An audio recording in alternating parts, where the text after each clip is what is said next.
But firstly, Lauren Jackson's list of basketball achievements is long and unrivalled. She's dominated the world's best league in the US for a long time. She's excelled in Europe, at the Olympics, at World Champs, and of course here in Australia, collecting medals, MVP awards and championships along the way.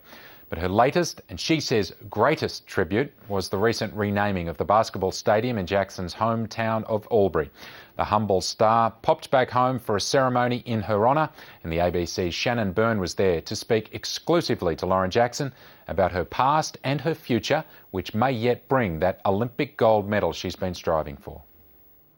Having your name on a stadium is a magnificent respect for what you've done and what you've achieved and how you've carried yourself as an ambassador for Albury, for Australia, for basketball, for a whole range of things, and you are to be absolutely congratulated on that. And as I say, to have it on the stadium for the longevity that it will have is something that you should be proud of. I'm sure you are, and I think that we as basketball community are very, very proud of as well. Lauren Jackson, ladies and gentlemen. Hi everybody, Mayor, Minister, Larry.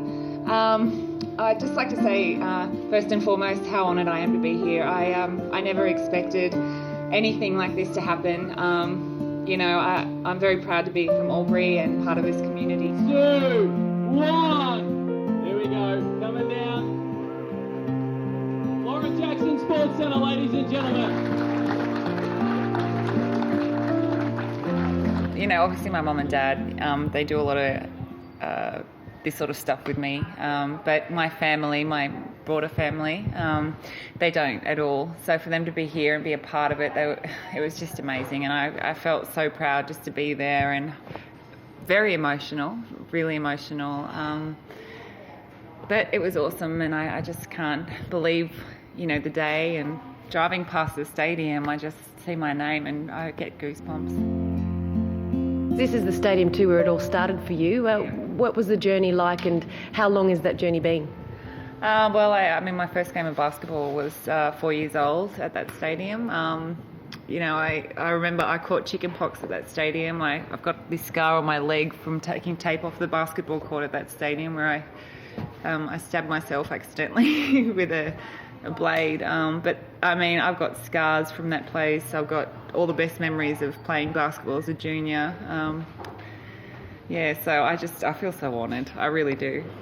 And now you're actually going to play in it as well when you come back and play in the WNBA, so WNBL. So it's just going to grow and grow. You've signed on during the week to play for the Canberra Capitals for the next couple of years. That's even going to be a big honour, running out and playing with the Capitals in your own stadium. I know. I was thinking today, I hope we don't lose that game because that would really, really not be nice. But look, to be honest, like I said, that's something that I'm definitely going to love doing. Being able to go home, get ready for the game, come to the stadium, go back home, have a barbie for my teammates and the other team if they want to come. But it's something that I've dreamt of since I was a child, is to be able to live that sort of lifestyle. And, after the Olympics next year, I'm going to be able to live it. And I'm kind of stoked. I'm really happy. Jackson on the inside. Finishes. Talking about the Olympics, a big focus for you this time round. You've won a couple of silver Olympic gold medals. How important and how much emphasis and focus is going into the London Olympic and your campaign for gold? Well, Basketball Australia have really put in a lot of effort to try and make sure that our team has time to prepare together. We definitely have the team and the capacity in terms of talent to win a gold medal. There's no doubt about it. But, at World Championships last year, we didn't have time together, a lot of new faces, a lot of old faces, and then trying to mould that in, it didn't really work. Although the chemistry off the court was unbelievable. We had the time of our lives. On the court, it was just hard because we couldn't quite get the offense going or the defense going because we had no time to get ready. Whereas this year in this campaign, we actually, were able to work together for 10, 12 weeks leading into the Olympics, which is something that I've never experienced with the national team. And I think that we'll do special things. And as captain as well, what does being captain of Australia mean to you? Being captain of the Australian team means, well, for me it's a legacy. I think with my mum, she was a captain of a national team it's that, and then of course it's just wanting to, I guess, make Australia proud. You know, you go into something like the Olympics, and I'm very patriotic too. I'm very much an Australian girl, and to be able to really embrace that 100% is something that I haven't fully done to my best ability yet, because I haven't actually focused hard on it. But you know, I'm really going to go in there and hopefully lead the way for the girls, and you know, win, lose, draw, whatever. I'm sure it's going to be an amazing experience, and yeah, I'm going to lead the best that I possibly can. And will this be your last campaign in the Olympics, do you think? Well, you know, I'd hate to say never. It's just, I don't know, I feel like another 4 years down the track is a long time, especially when you're talking about a woman in her 30s. I have a lot of basketball years ahead of me. I just don't know how much or what capacity I'll be playing in. So the body, you know, obviously I've had injury issues as well recently, so hopefully they're gone. I don't have to worry about that anymore. But it just depends. It depends on life. It depends on the injuries. And if I can go another Olympics after that, that would be amazing, and I would do it. But, you know, I wouldn't want to be I wouldn't want to be that player that sticks around after she should be gone.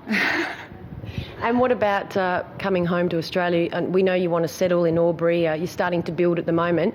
What about the WNBL? Is that something that you maybe could come back and retire and play in the WNBL in the years to come? Oh, absolutely. You know, once I retire internationally, that doesn't mean I'm retiring here. I think that I've played my entire career in the WNBL in Canberra, and they've been, you know, I've only ever said that if Albury had a WNBL team, I would move back here to play, but I wouldn't leave Canberra. It's just, I want to finish my career out playing with the Capitals because of, you know, what they did for me as a junior, coming through the ranks. Carrie Graff, amazing coach, and one of my good friends. And that community in Canberra also has been so supportive and really embraced me. And that's something that, again, I would never ever let slide. I wouldn't ever jeopardise that. Seattle Storm, because right now Seattle's attacking it, especially Laura Jackson. The MVP back to work at the other end. Even when she has a not a great game, she's amazing. Now, the WNBA draft is on shortly on November the 10th, I think, which is a Thursday.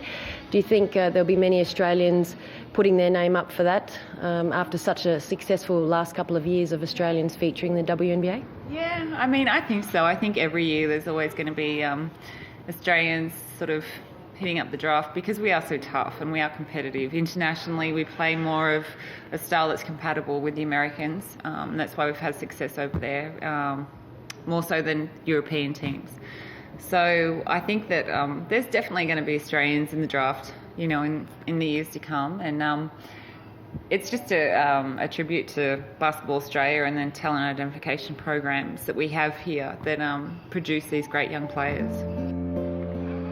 Finally, have you told your Seattle teammates just about this honour of having a stadium named after yourself, and can they believe that someone who's actually still playing, I mean, we're pressed to think of any sports stars that are playing and still at the top of their game having such an honour bestowed upon them? I've been really, really fortunate in that I come from Albury. I have another community family in Canberra and then in Seattle. Seattle, again, has embraced me, the Australian, and it's surprising to think how supportive they are, and they're on top of it. I've been getting tweets, I've been getting text messages. My teammates, there's about 7 or 8 of us that are on a group chat thing, so we talk every day, and they all knew that this was happening today, and very supportive and lovely, and getting a lot of text messages and things. It was great. So yeah, I mean, look, I've been so fortunate to have the support that I have, and yeah, again, I just feel lucky and ridiculously proud right now, and a little bit nostalgic and all those things which make me me. Well, Australia is very lucky to have you as our captain of the Australian Opals, and we look forward to your London Olympic campaign. Thank you very much for talking to Contact Sport. Thank you very much.